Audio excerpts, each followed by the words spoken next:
So just to start quickly on talking about the report, some of you may not be familiar. We publish this report every year. It's IEA's annual renewable energy forecast. As you can see, this year's cover portrays sugarcane because the focus of the book was actually bioenergy this year. But we received a lot of requests to talk about the electricity part of the forecast, despite it was not the focus of the year. So that's why we organized this webinar today. And thank you very much to all of you participating and being interested in our forecast.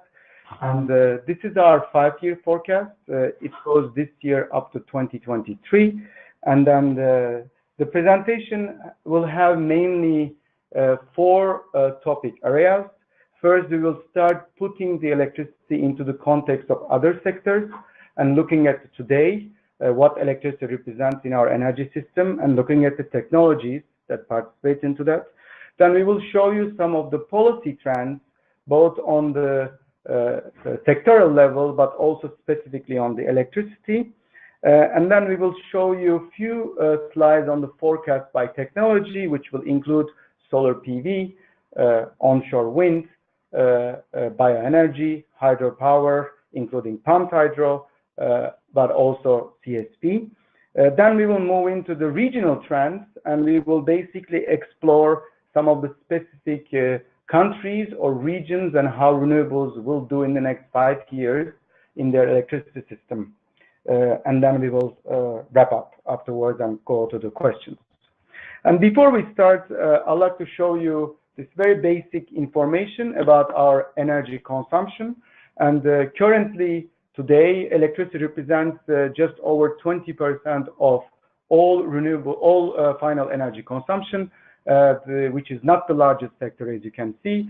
The largest sector is actually heat, which includes the energy consumption in industry and buildings, followed by transport. But when you look at the CO2 emissions from these sectors, the picture looks slightly different.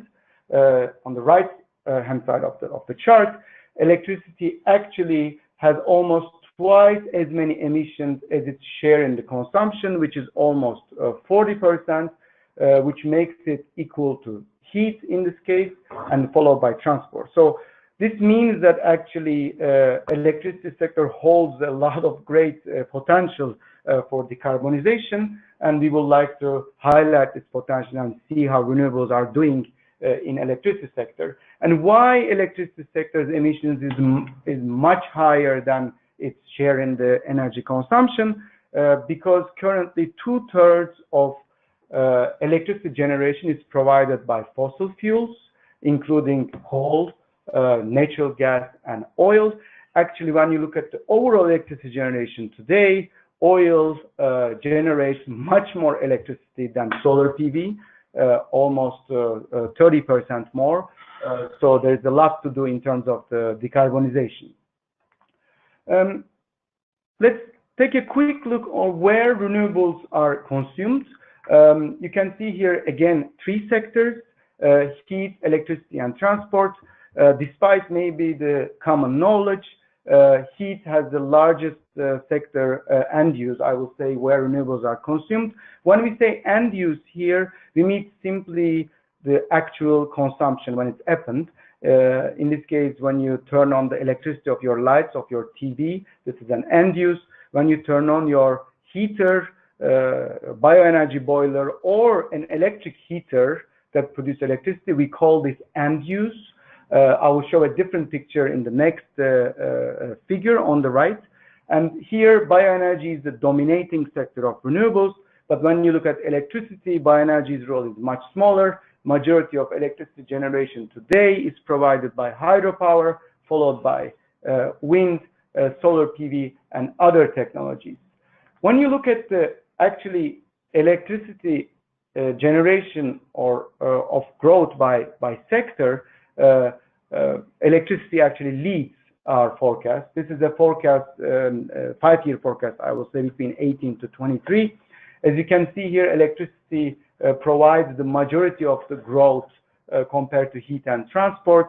But even more when you look at electricity used for heat and for transport, in this case, as I mentioned, electricity use in the heating sector, such as the radiators, electric radiators, for instance, but also electric vehicles. What we do at the IEA, we try to understand renewable electricity consumption of these sectors in order to see how much renewables is consumed in the overall energy system. When we look at the overall share of different sectors, renewables penetration is expected to increase fastest in the electricity sector. Renewables indeed are performing better in the electricity sector than heat and transport sector. These are the different shares in each sector.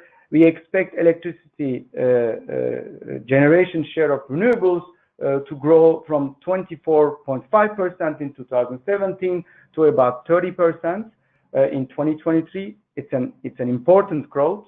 And when you look at the other sectors, we see that they are falling behind.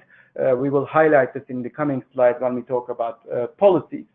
When we look at the overall share of renewables, we basically see that the renewable share in the global energy system grows from 10.4% to 12.4%. This is a 2 percentage point growth. However, when you compare this with our long-term scenarios, obviously renewables are not on track.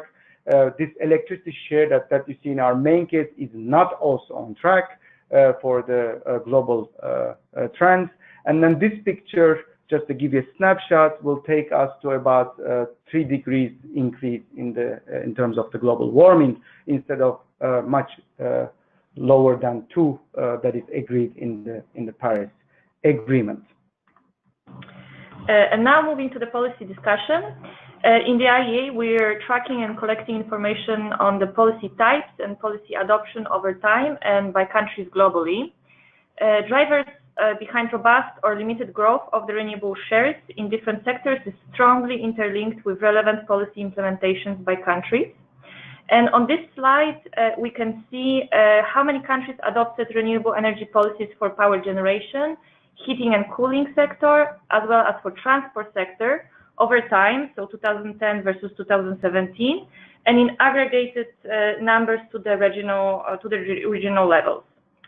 So for the electricity sector, is the sector with the highest number of countries having relevant renewable energy policies in place, both in 2010 and in 2017.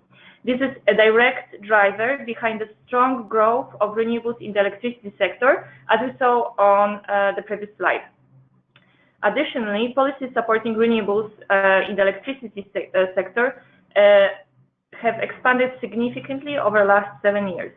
In 2010, 61 countries had some sort of mechanism supporting renewables in power generation, and this number doubled to 121 countries in 2017, having either feed-in tariff, feed-in premium, certificate scheme, or some form of auction mechanism in place for procurement of new capacities coming online. So historically, European countries led the renewable energy policy implementation for power generation, but also for other sectors, mainly driven by the mandatory targets.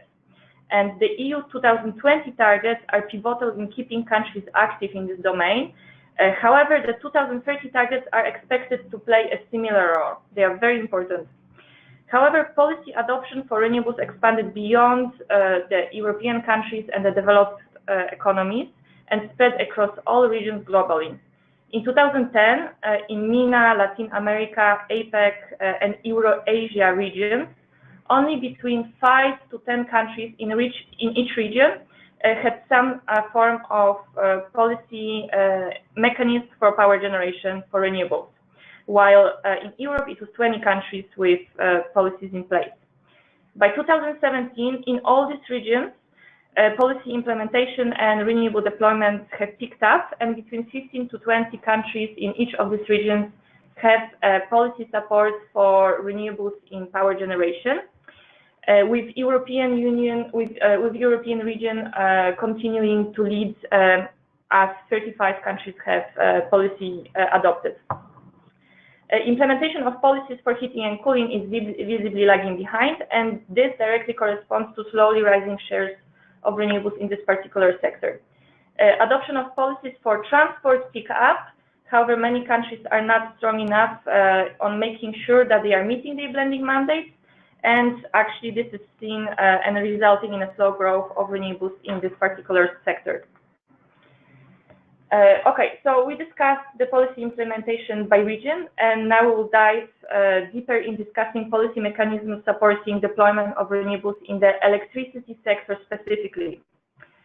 So historically, different forms of feed-in tariffs and feed-in premiums were pivotal to jumpstart the deployment of renewables in power generation. While the mechanism was born in the European region, the concept and its implementation was copied and used across the globe with different levels of success, as we know about it.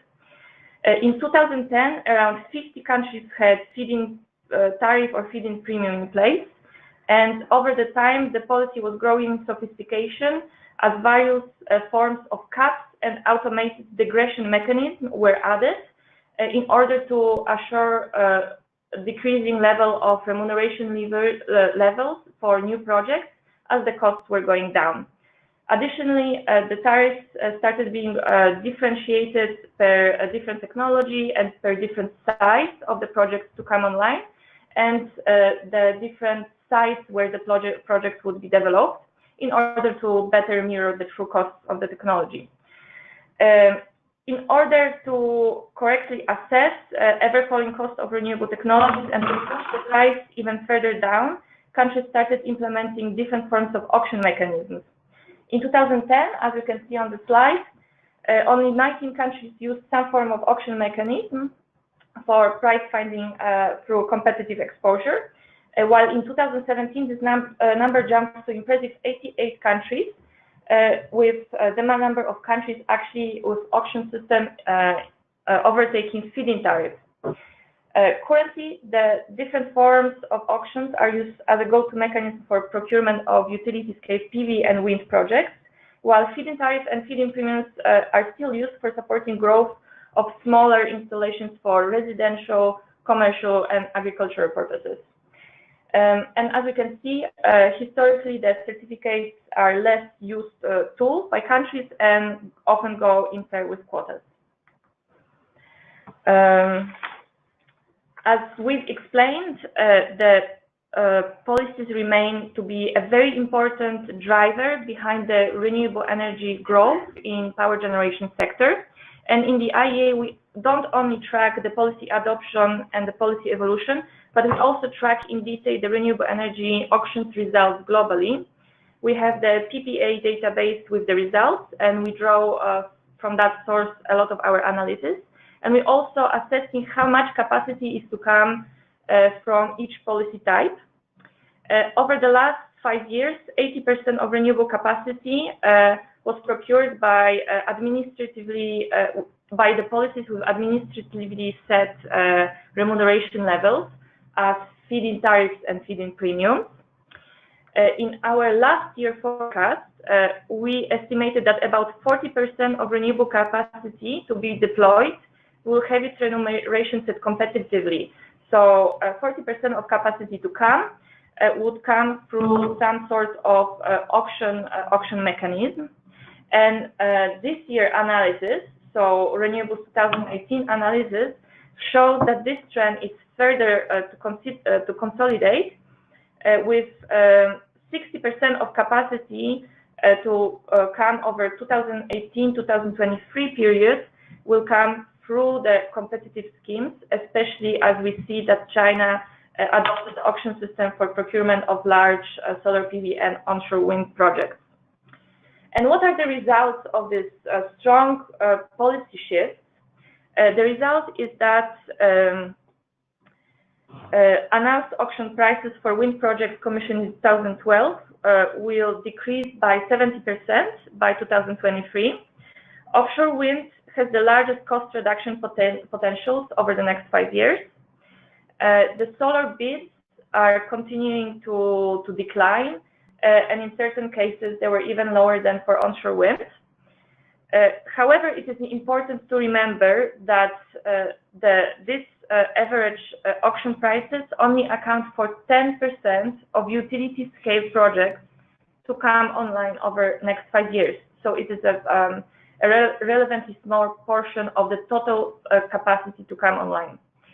And therefore, these average values that we can see here can change with the new announcements as they will be coming. These values do not reflect additional revenues that projects may receive through different schemes. And also, in some cases, some costs are not included in the prices, such as prices of grid connection, as it is true for many offshore auctions. And overall, these prices indicate an important potential for further cost reductions, squeezing costs along supply chain from operation and maintenance and financing and manufacturers. We looked at very quickly to the utility scale project and how competition and competitive remuneration schemes affect those. Now we are moving to the policies that actually drive the distributed generation growth, such as commercial and residential PV or industrial projects. And we did a similar exercise trying to understand what are the drivers of distributed generation projects, as we did for utility scale. And then we tried to look at not the self-consumption part, but what is beyond self-consumption. How countries implement policies to remunerate the excess generation from the residential, commercial, and industrial projects in the next 5 years. This feeds into our forecast mainly. And we find out that differently from many, that net metering is the largest source of the policy in distributed generation. We found out that the half of the capacity that will come online in the coming 5 years, we expect to come from the old generation remunerated with fixed tariffs. This is obviously mainly driven by the China's policies, but China's policies are also changing. And I would like to highlight your attention to value-based tariffs here. So we looked at, we call this the value-based tariff for a particular reason. It's usually between retail and wholesale price, but the countries or the regulators are redefining the price to buy the excess generation for PV in different ways, taking into account not only its generation as a nominal term or as a retail value, but they take into account how much value this generation brings into the system. And there are many ways of doing this. Some countries include a premium on a base price, including a section called the avoided cost of new transmission or distribution lines. Some countries in some states in Australia, for instance, include the benefits of the CO2 as a cost premium. So it depends on the country and how they see the value of PV. But we see, as we saw from feed-in tariffs to auctions, we also see an important trend, countries remunerating distributed PV with the value-based tariffs, and we expect that they will represent about 22% of the global growth as a policy. And there's also all the discussion about how much utilities are going to lose money in terms of the self-consumption or going beyond the self-consumption. This year we could only look at the value through the self-consumption levels with very conservative approaches in terms of the self-consumption levels. We found out that the retail value of self-consumption will quadruple in the next 5 years, reach 12 billion by 2023. But this will only account less than 0.3% of all retail bill collection business. This is obviously a global number. When you look at regional levels or country level or even city level, some utilities obviously will be affected more than the others. But we also see another trend, utilities seeing this not as a challenge, but as an opportunity, entering into this market to basically provide services or serve as an aggregator, or actually combining their service companies, energy efficiency and renewable installations to profit from this new opportunity. Talking about policies, we move to the capacity growth that we see both in the past and in the future. We would like to show you an historical trend here, which is quite striking. the annual additions growth of renewables since 2001 until last year. As you can see here, renewables again broke another record in 2017, almost 180 gigawatts of renewable capacity was installed, which is a significant growth. This represented about 2/3 of the all capacity additions globally. But you see that in 2005 things start to change a little bit. Actually, for hydro, the change started in 2013. So I will start from that. Hydro capacity additions since 2013 have been declining, in mostly driven by China, but also in a few other regions. China installed about 32 gigawatts of hydropower in 2013, but since then its additions have been declining because of the drying out of mega projects in this period of time. However, we will see in the future that China's hydropower capacity may pick up. For wind, especially talk about onshore wind here, we see a 3-year consecutive decline since 2015. The main driver of this is again China, because of the grid challenges that it's facing in the north part of China. We have been seeing the annual additions declining because Chinese growth is slowing down. And all this space, all this loss that we have seen over the last, let's say, 5 to 3 years is filled by the exponential growth of solar PV. In 2017, solar PV capacity growth was about 97 gigawatts, which represents more than 0.5% of the all renewables growth. And having talked through the past, let's talk about the future now. So we have 2 forecasts in our book. We basically have a main case forecast, or you can call it a base case forecast, and we have an accelerated case forecast. So this is a forecast that we do country by country. It's the bottom-up forecast. It's based on project pipelines, policy targets that we see, and the market activity that we watch in several countries. For about 50 countries, we do a deep dive. They have sections in the book, most of them. We analyze them country by country. In some countries, we go even state-level analysis, and then we try to do this for 50 countries, a more detailed forecast. For the other 130 countries, I will say, we do the contrast still country by country in a more less detailed way, I will say. But we have a data set for all the countries in the world that we publish for all renewable technologies, PV, onshore, offshore wind, hydropower, geothermal, CSP, and ocean technologies. We look at the global annual additions trend. So in PV, as I said, 2017 was a record year. When we cut the forecast in July this year, before we publish, the China policy has been changing, and then that's why we have a significant uncertainty in the 2018 numbers. But a few weeks ago, China announced the 3rd quarter deployment, and we expect actually 2018 deployment for PV to be closer to the accelerated case levels. It is very difficult to say it will be higher than last year or slightly lower than last year. That is the biggest issue. But still, despite this, even if it's a decline, we expect PV additions to continue to grow, reaching about 140 gigawatts in our accelerated case in 2023. When we look at the wind technologies, our forecast in 2018 is expected to increase actually. This is for various reasons. This is related to China as well, because we expect northern part of China to open up the wind market again after the ban over the last 2 years. This is due to the improvement of the grid curtailment. Also, some other regions will see a pickup in their deployment, such as in some countries in Europe.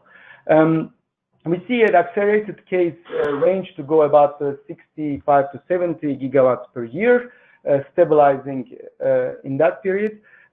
Wind is a little bit facing more challenges than solar PV in terms of especially social acceptance. So this is one of the reasons why its growth is not doing an exponential growth compared to PV.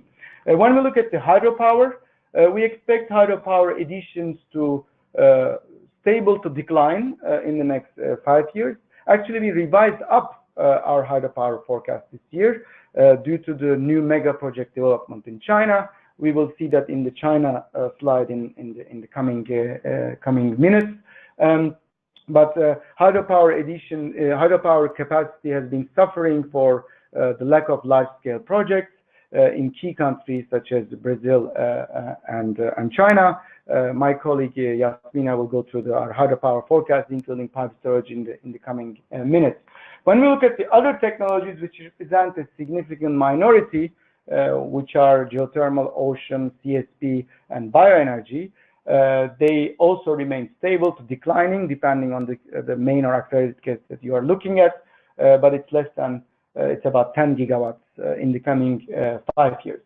And overall, when we look at the main versus accelerated case, we look at 3 main areas of challenges, which will be repeated over and over in the coming slides. We look at the regulatory and policy uncertainties, grid integration challenges, and the financing issues in each country. Obviously, we do a more detailed analysis depending on the country context, but these are the main slides, main challenges that we look at, that we see in the accelerated case. When we look at the overall the picture in the next 5 years by technology, we see that solar PV becomes the kind of winning technology in this case. Its growth is basically about between 600 to 710 gigawatts in the next 5 years. I'd like to highlight an important trend here, which I talked about the policy part of it. What makes solar PV a winning technology in terms of growth in our forecast is basically the distributed generation.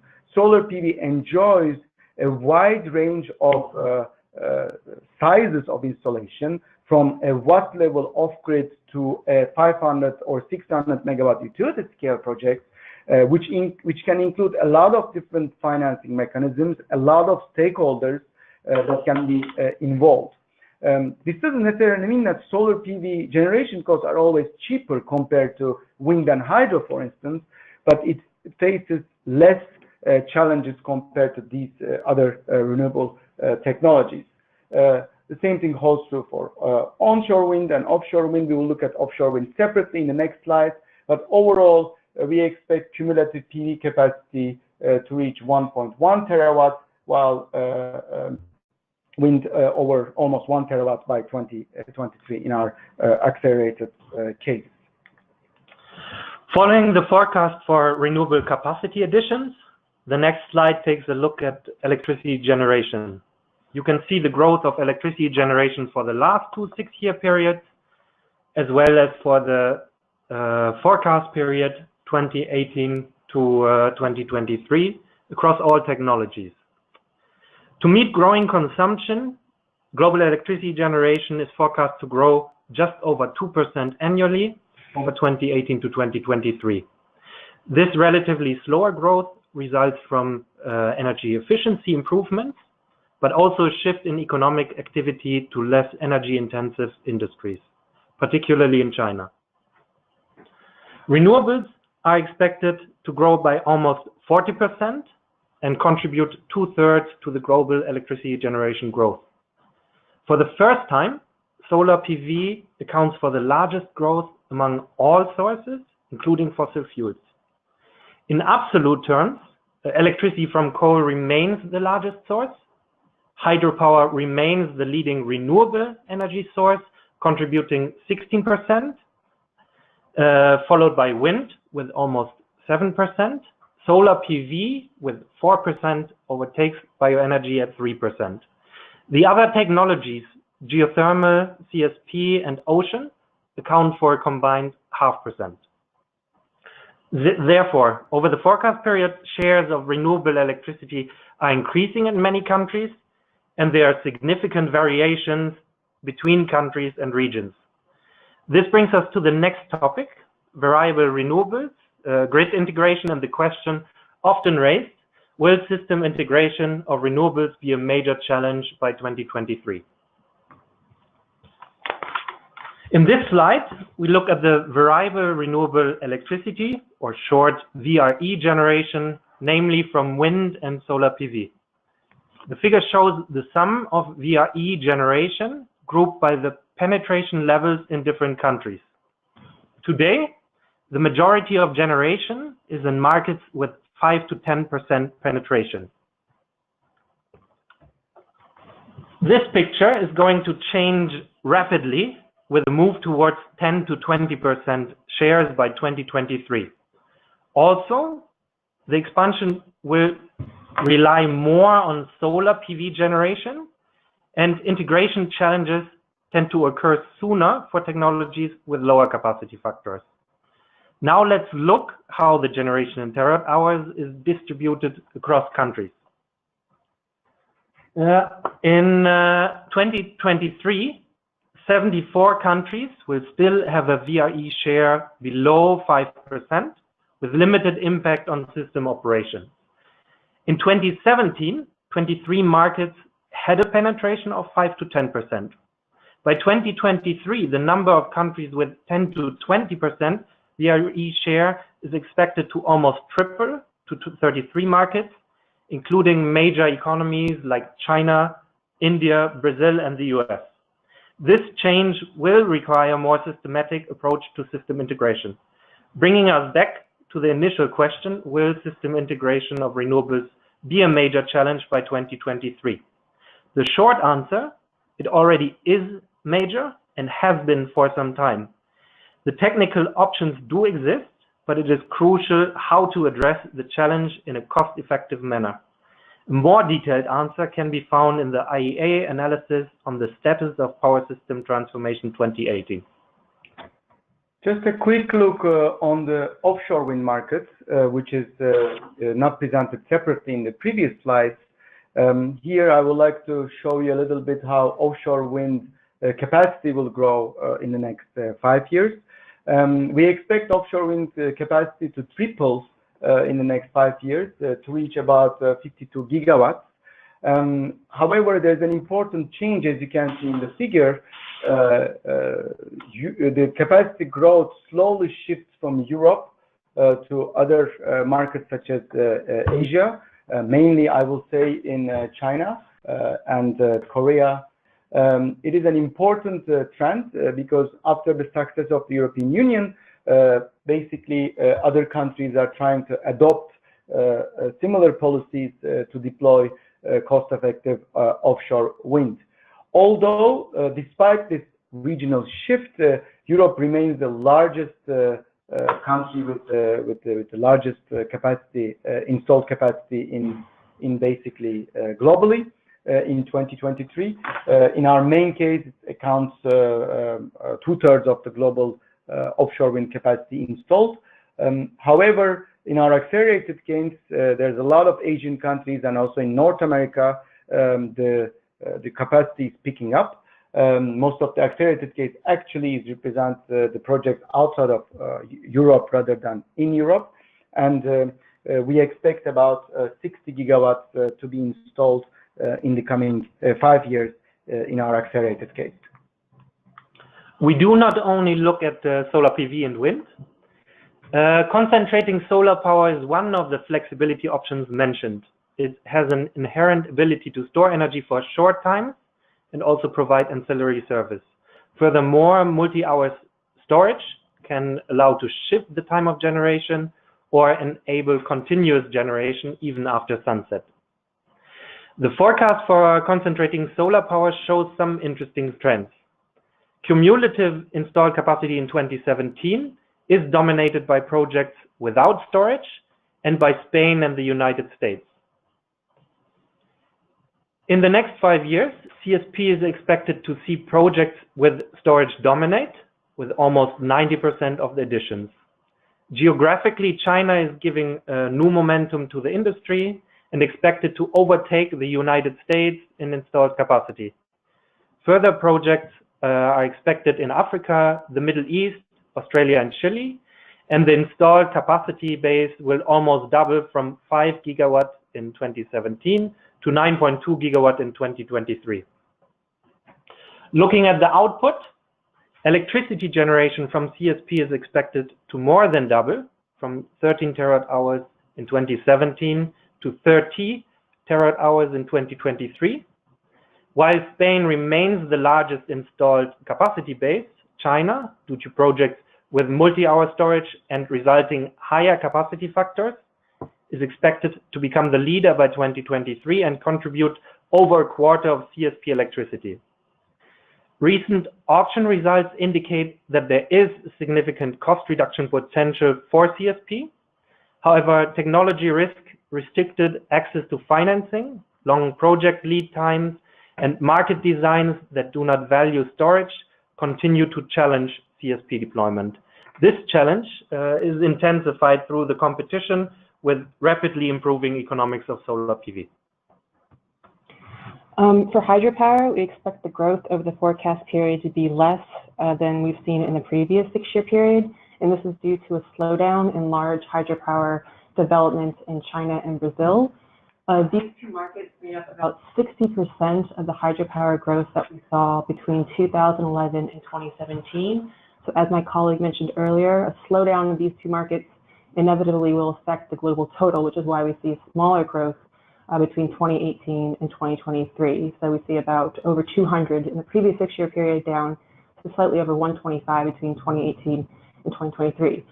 But there are some markets that are growing, meaning that the growth that we see over the next 6 years is larger than the growth that we saw over the previous 6 years. That would be India, the second largest market globally. Also some markets in Sub-Saharan Africa and Southeast Asia. In these markets, large hydropower is still growing due to growing power demand and some untapped potential. Another market segment where we see growth being higher over the next 6 years is actually pump storage.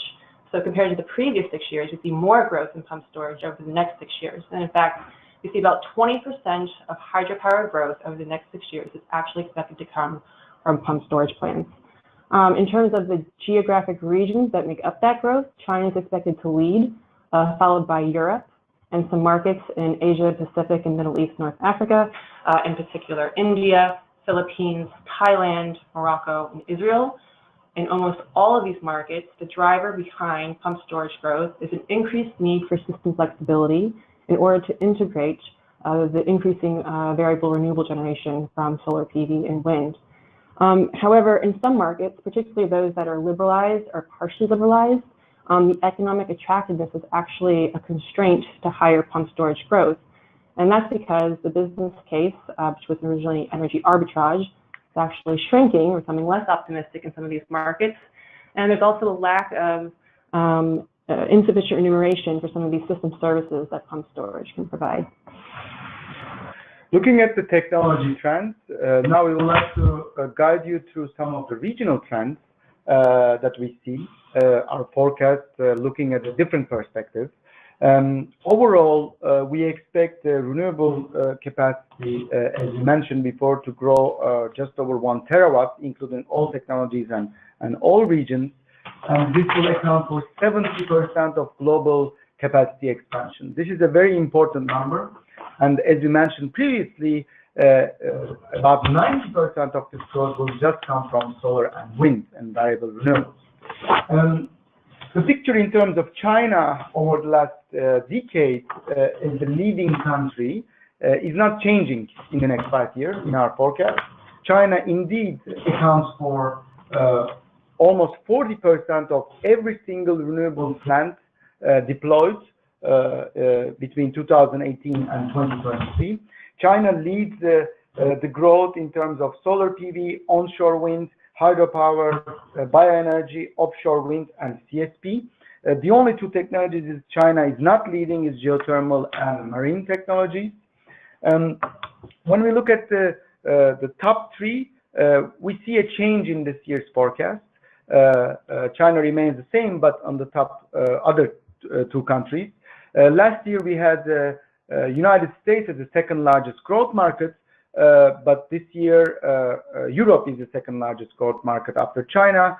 There are two reasons because of this. First, we revised up our European Union forecast, which my colleague will talk about in the coming slides, and we revised down United States forecast, which we will also talk about it later on.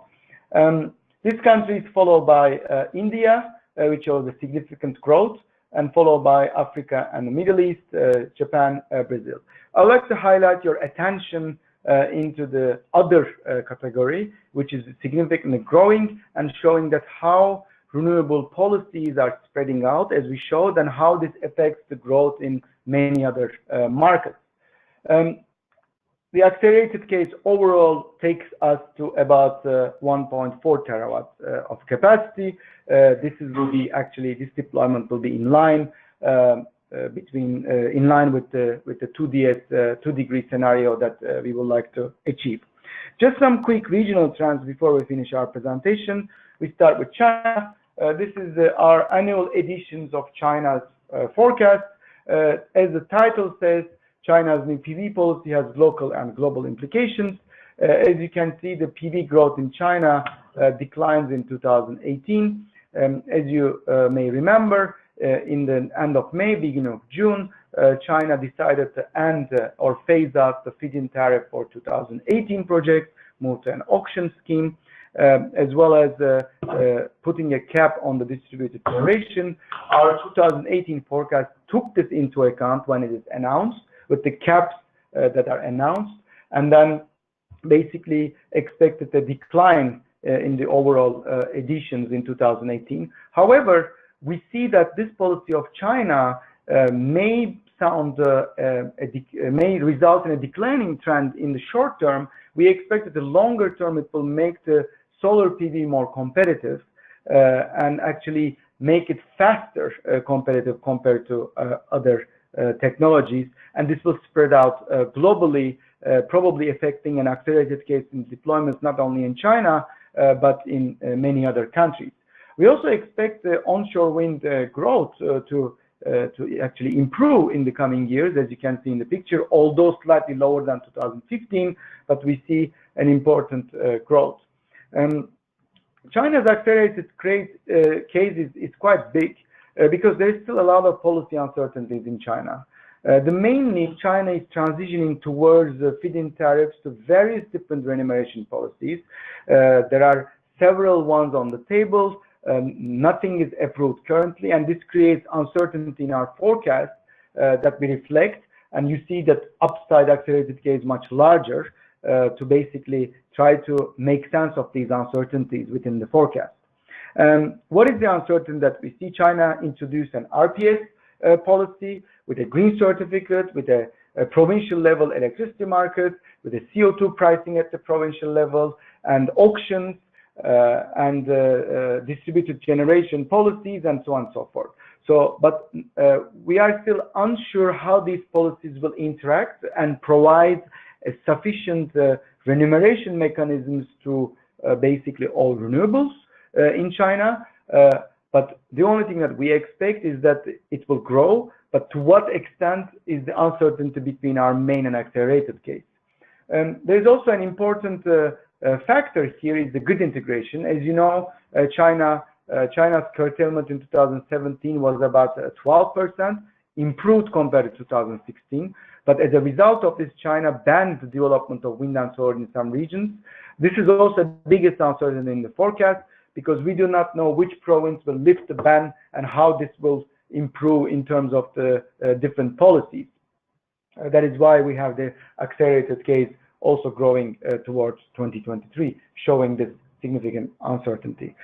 One of the important points that I will come back in the US slide, in the next slide, we expect the module prices to decline significantly because of a slowdown in the PV market, again due to this policy in 2018 that China introduced, and this may have a global implications, maybe not in the very short term, that countries can pick up these lower prices to install very quickly, but we obviously see an accelerated deployment in several regions in the coming 19-20 period in order to take advantage of the lower prices. Looking at the US, we actually revised slightly down our United States forecast.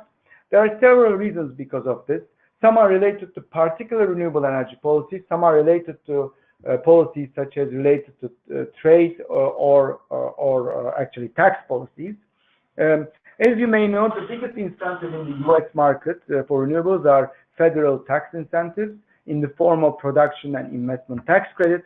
This provides an important driver for renewables, in addition to the RPS schemes in the United States.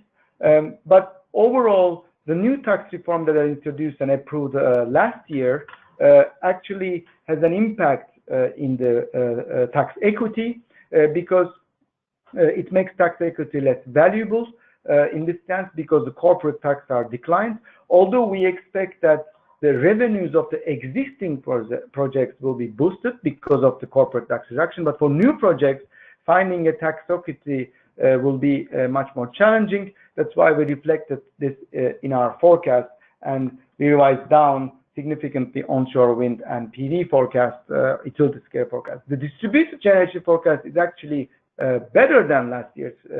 The reason is behind is actually the California policy that is requiring after 2020 all roofs to be to have a PV panel for the new roofs. So we reflected this in our forecast.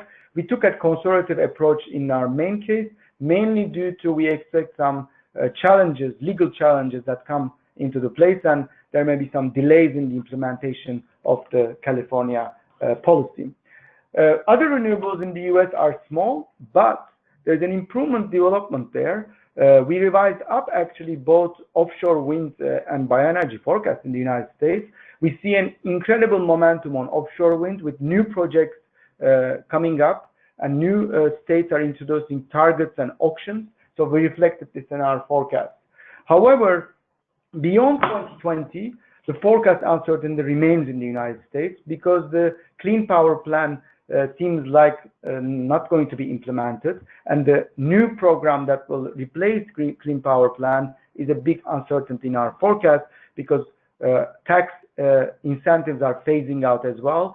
So this leaves us with only RPS and corporate procurement of the renewables. So it remains uncertain how much renewables will attract investment. For India, we see the renewable capacity doubling by 2023 with the addition of over 100 gigawatts over the next 6 years. We expect this growth to be led by solar PV, followed by onshore wind, hydropower, and bioenergy. With this 100 gigawatts that we see coming online over the next 6 years, it's more or less the same amount that we saw during last year's forecast. So we say that the forecast is more or less stable compared to last year. And that's because the drivers and the challenges more or less remain the same in India. As far as drivers for renewable growth go, we see that the country has long-term targets for renewable capacity and supported by competitive auctions at both the state and the national level. But the challenges remain the same and are formidable, and that is grid integration and the financial health of India's state utilities.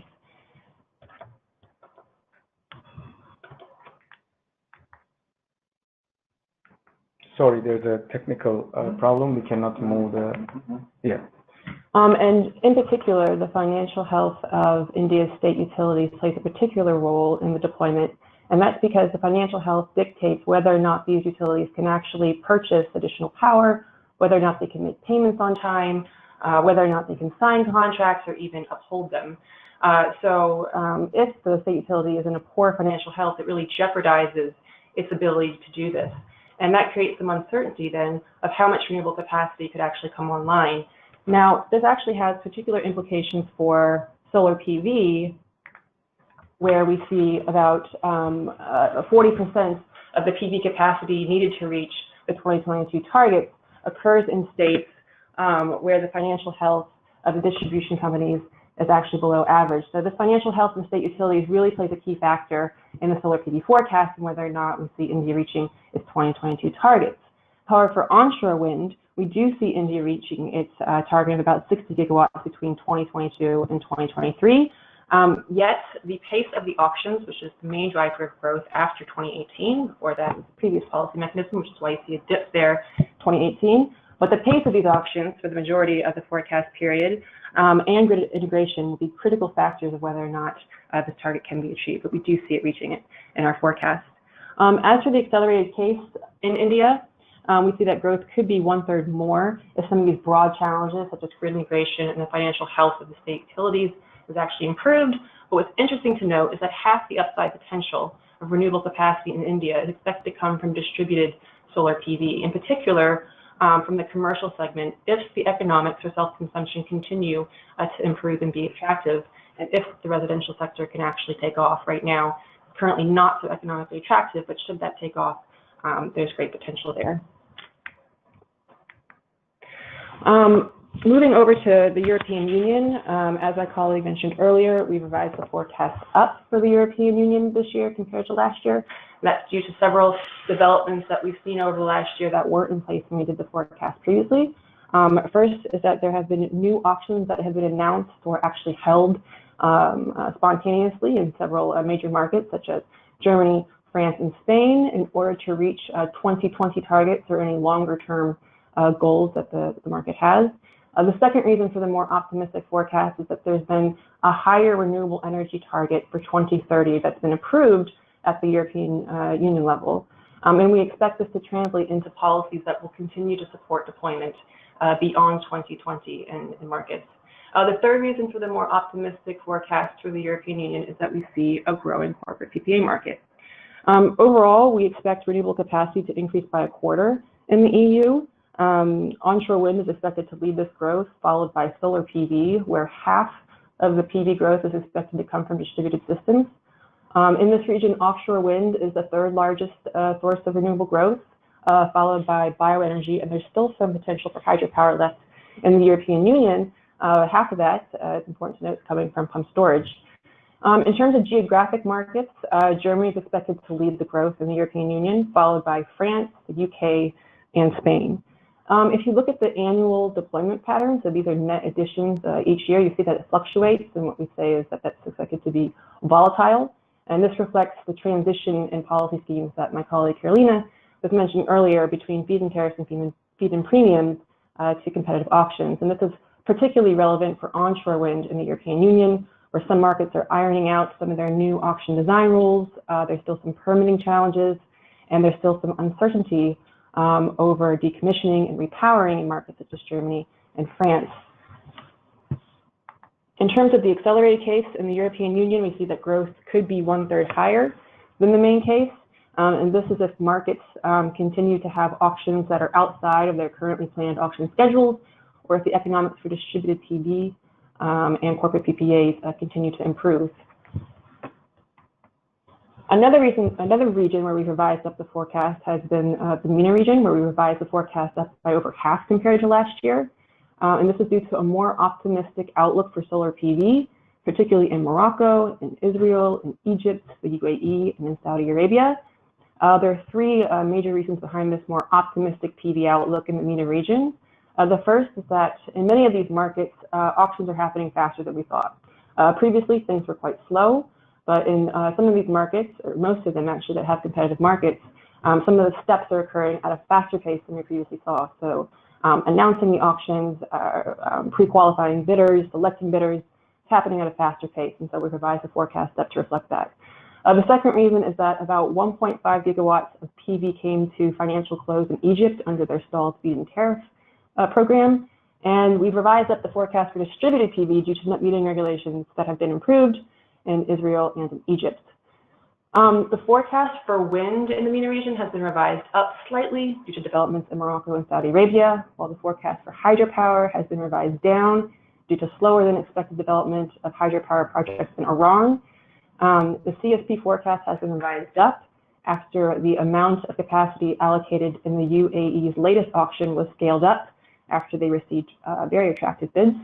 And we've actually revised up the forecast for bioenergy due to recently announced plans for waste to energy in the UAE. Overall, the pace of deployment in the MENA region strongly depends on governments, because most of these markets are still vertically integrated. Therefore, new investment strongly depends on the government's choice to either invest themselves, either through EPC contracts or a certain mechanism to support IPP developments, such as competitive auctions or bilateral contracts. Therefore, the upside potential in the MENA region strongly depends on the government's decision to procure additional capacity either themselves or through IPP auctions. And so in In the MENA region, we see that growth could be actually 50% more, largely due to solar PV, particularly in Saudi Arabia, should the government continue to hold auctions or accelerate the pace of deployment to reach their longer-term plans, or in other markets such as Morocco, Egypt, and the UAE, if, again, governments continue to accelerate the pace of actually realizing their plans, and as well as whether or not in these markets IPPs can attract financing.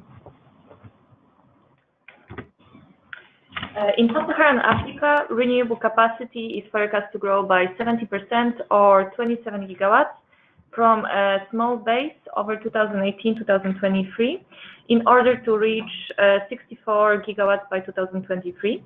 And hydropower is expected to bring the most of the capacity growth as a single technology, growing by 12 gigawatts, as Ethiopia alone brings 5 gigawatts of capacity online. However, non-hydropower technologies cumulatively are anticipated to account for 50% of the growth, which marks a new trend in the region. Solar PV, in particular, is expected to lead a growth among the non-hydropower technologies, with PV capacity quadrupling by 2023. With the majority of the additions coming from utility scale projects, often procured by auction schemes.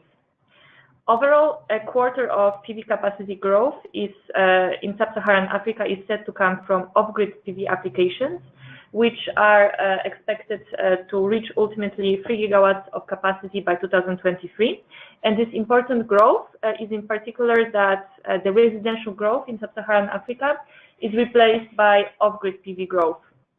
So off-grid PV applications are expected to play an important role in electrification rates in areas where the expansion of the grid is not expected to happen immediately or in the foreseen future.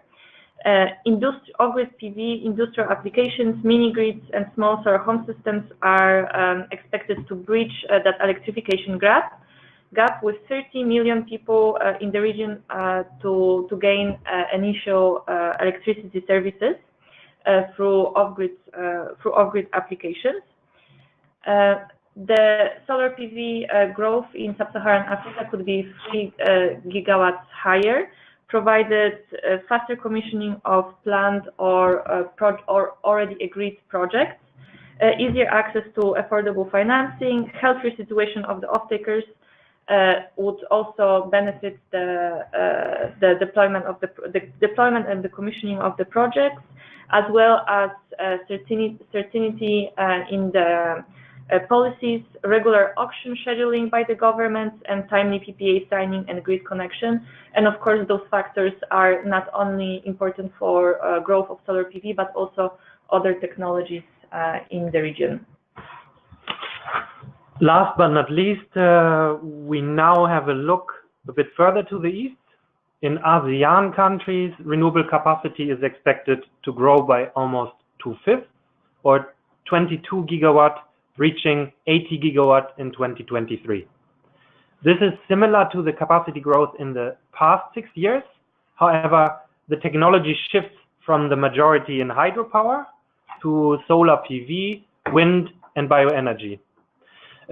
Furthermore, ASEAN region is responsible for the largest regional share of geothermal growth in the main case scenario, 40%, and of that 3/4 in Indonesia, and almost half of the additions under the accelerated case. Having said this, renewables are expected to cover less than 1/4 of the electricity demand growth over 2018 to 2023, and therefore insufficient to slow coal capacity expansion. Our forecast this year is more optimistic for Thailand due to improved economics of solar PV, a strong bioenergy program, and the signing of stalled PPAs for wind. For Vietnam, there is a progress of projects under the solar feed-in tariff scheme, and also announced higher remuneration levels for wind. In Indonesia, we improved the forecast due to a better regulatory clarity for PV. And in the Philippines, the forecast is more optimistic following signed PPAs for PV, bioenergy, and wind, even ahead of the start of the Renewables Portfolio Standard Scheme, which will begin in 2020. Administrative and regulatory challenges, as well as policy uncertainties, remain a limiting factor for renewable growth in the ASEAN region. If addressed, however, the accelerated case could be almost a quarter higher, primarily in PV and hydro, and geographically mostly in Thailand, Indonesia, and Vietnam. With this, I hand back over to Jaime and the Q&A. Thank you very much for listening. Please visit our website, www.iea.org/renewables2018, and you can basically write us any questions and comments if you want to ask further. We will go through some of the questions now. I'm going to read the question, and one of us will answer from here, one of the experts. There are a lot of questions. I don't think that we'll be able to reply all of them. But I'm going to start asking a few questions. So I combined actually a few. Many of you asked why 2023, why not a long-term forecast? What is the difference between World Energy Outlook versus this forecast? What is IEA's forecast, and so on and so forth? I'm going to reply to all of those questions that is relevant to the longer term together. So the reason why we have 2023 chosen, because we look at in the coming 6 years, IEA market report series, which means IEA forecasts for gas, renewables, coal, and oil, which are published annually, are looking at the 6 years. Next year, we will be looking at 2024. The choice of the 5 years is because we look at the market trends and project pipelines that are available for the projects that may come online in the shorter term. Beyond that period, the term forecast is more challenging because you enter into the scenario area where IEA actually does many scenarios on the longer term, which is World Energy Outlook or Energy Technology Perspectives, which you may be familiar of. And how our forecast compares to World Energy Outlook. In the short term, our main case scenario, that the capacity that we presented actually is part of the World Energy Outlook short-term capacity growth. In that sense, we are in line. In our accelerated case is very in line with the World Energy Outlook sustainable development scenario, which is in line with the Paris Agreement. Another point that I want to make to differentiate between forecast and scenarios takes into account several assumptions going beyond this 5-year period, and it actually in IEA scenarios, especially new policy scenarios, it looks at the world with the policies that are introduced, adopted, and announced, and looks at the world within that perspective. And in this perspective, someone asked you, if we take our forecast and project it to the future, that will be similar to the new policy scenario of World Energy Outlook. And in this scenario, indeed, CO2 emissions continue to increase. To answer one of these questions, especially from the energy levels under the new policy scenario.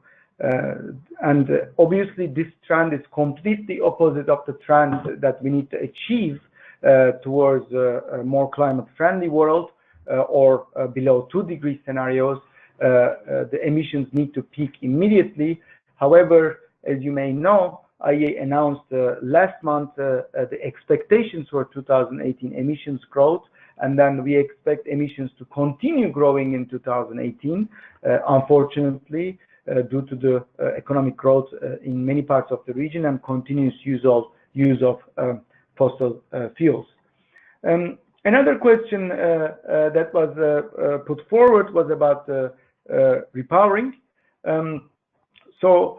In some regions or specific countries, repowering or calculating repowering is a little bit challenging, especially in Germany. If you want to look at the net capacity growth versus the cumulative wind capacity, There's a lot of uncertainties in our forecast. Depending on the repowering levels, there may be the case that cumulative wind capacity of Germany declines. This is not in our forecast, but there's a chance actually that may happen. Repowering projects are actually facing some challenges in many parts of the world. As one of the person who's listening mentioned in his comment that it's easier in the US than Europe. That's true, because most of the US capacity is installed in places which are far away from the cities or far away from the villages in the Texas and Oklahoma region. And in Europe, this situation is slightly different. There's a lot of oppositions towards onshore wind and due to height reasons. One question is looking at the rooftop solar PV forecast. We actually have this forecast in our Excel database separately. We try to show in several slides, as you can see, as distributed generation, or in some countries we actually made it specific as residential. Residential capacity growth in our forecast represents about 25% of the distributed generation. Other 70% will come from larger scale distributed generation projects, such as commercial and industrial installations. There was another question related to assumptions of the forecast, whether we take into account the technology breakthrough. The answer is no. In this 5-year short-term forecast, we do not take into account any technological breakthrough. This will be extremely difficult to estimate, but we try to take into account some market trends or innovative market trends or business models into the picture. For instance, we start to include an additional capacity in several countries due to the markets outside of the auction schemes, such as corporate PPAs, or in some countries, renewables are running in the merchant market.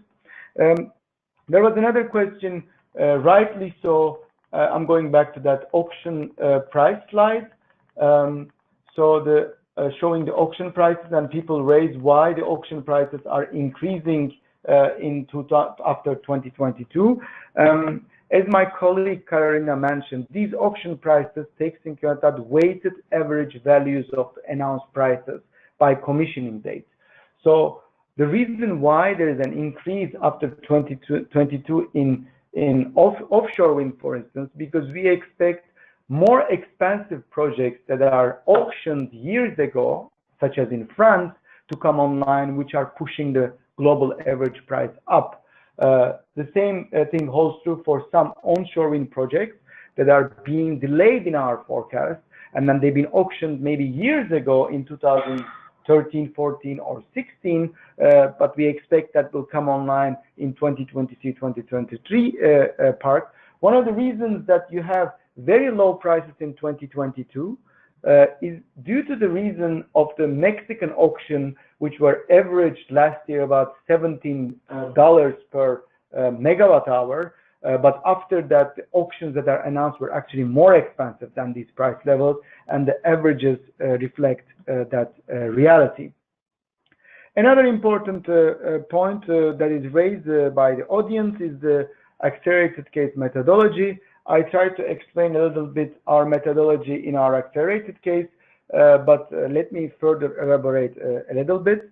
One of the reasons why we separate MENA and accelerated case to look at the policy implications and the importance of the policy still driving the renewable energy forecast. So in this case, I mentioned that there are several challenges that we see in the coming 5 years for the forecast. These are basically policy uncertainties. There are a lot of countries that still struggle with policy uncertainties in terms of the several announcements and the delays in the implementation. In many countries, we see that there is a distributed generation policy, but in terms of the regulatory mechanisms or administrative mechanism around it is not robust to drive the deployment. The same thing holds true for several grid integration issues or availability of network capacity. Just to give you an example, some developers in Africa installed projects such as wind and solar, but these projects were connected only 8 months to 13 months later into the grid. Our forecast only looks at the connected capacity. That's why we basically take these into account in the accelerated case. Another important point in the accelerated case is the financing. There is uncertainty whether in the regions where there's a lot of potentials, but the financing levels are basically not enough to, or risk levels are high that it doesn't stimulate financing. In these countries, such as in Sub-Saharan Africa, there's a lot of project capacity which is dependent on concessional financing, and within this concessional financing, we basically expect some capacity growth, but we are on that sense a bit conservative, taking into account historical trends that many projects have been delayed over time. Another good example this year is the forecast revision is, for instance, Canada. For instance, Ontario recently cancelled several projects. We took immediately that into account that those projects will not come online, and we basically reduced our forecast for Canada to reflect the policy change. There are a few other questions related to China, and such as, is there a risk the China growth and high demand for PV should create a shortage for PV sourcing in the other countries? I don't think so. Currently, the solar PV manufacturing capacity is quite high, actually, and we need to look at it in two different ways. One way to look at this is cell manufacturing capacity. The other way to look at it is the PV assembly capacity. These are two different concepts. The real capacity, manufacturing capacity that we look at the IEA looks at the actual cell manufacturing capacity. And then recently, cell manufacturing capacity is estimated in the world between 110 and 120 gigawatts. Although the new announcements of new capacity have slowed down recently, but I think the world has enough capacity to basically feed the growth of the solar PV, especially driven by China. Just to make you a little bit of a context here, about 70 to 72% of global manufacturing, cell manufacturing capacity is either in China or held by the Chinese companies.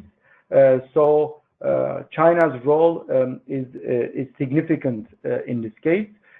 So we don't think there will be a shortage, but there will be actually, if the market is growing, there's appetite in China to install more additional solar PV manufacturing capacity.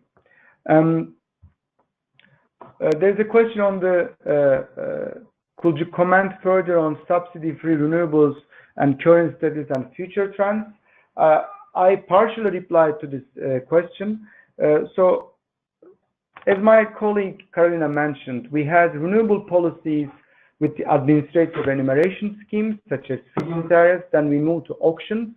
Then in some countries, actually, the auction contracts are either getting shorter in the sense of the coverage, or developers apply to these contracts in a shorter way. Why? We see an increasing trend of developers installing projects by multiple remuneration flows, which means some developers apply or run for the auction. They get some of the revenue scheme from the auction. Some consider a short-term market as a revenue scheme, such as a spot market or wholesale market, where there are opportunities. But there is also an improving trend or increasing trend of the corporate procurement of renewables.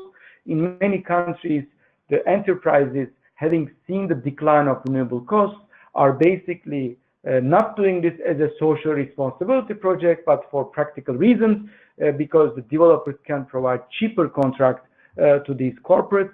And we see an incredible growth in these corporate PPAs, especially in Europe and United States. But not only that, we also see some growth in other parts of the world, such as in Mexico, some parts in Brazil, and other countries. I'm looking at the other pictures. There's a question on could you please comment on CSP capacity and the possibilities on industrial growth in China? Yeah, for the accelerated case in China, what I pointed out is China is giving new momentum to the industry of CSP. They had the demonstration plants, 20 projects with a relatively generous feed-in tariff. Initially, with the projects expected to be commissioned until 2018. That deadline was extended until 2020. And currently, there are further project announcements, but nothing concrete yet. My understanding is that most likely, based on the outcome of those demonstration projects, the Chinese government will take a decision on how to further support the CSP industry, if that is a strategic choice, and then once the first projects come online, we'll have a better understanding. There is one other question related to again a long-term scenario, and there's a question on does IEA do actually look at the climate change and this kind of scenario. We indeed look at this, but not in our short-term forecast. World Energy Outlook Sustainable Development Scenario actually looks at exactly the point that you are mentioning. What are the policies and pathways that will take us to a climate change agreement that is agreed in Paris, which means below 2-degree scenario.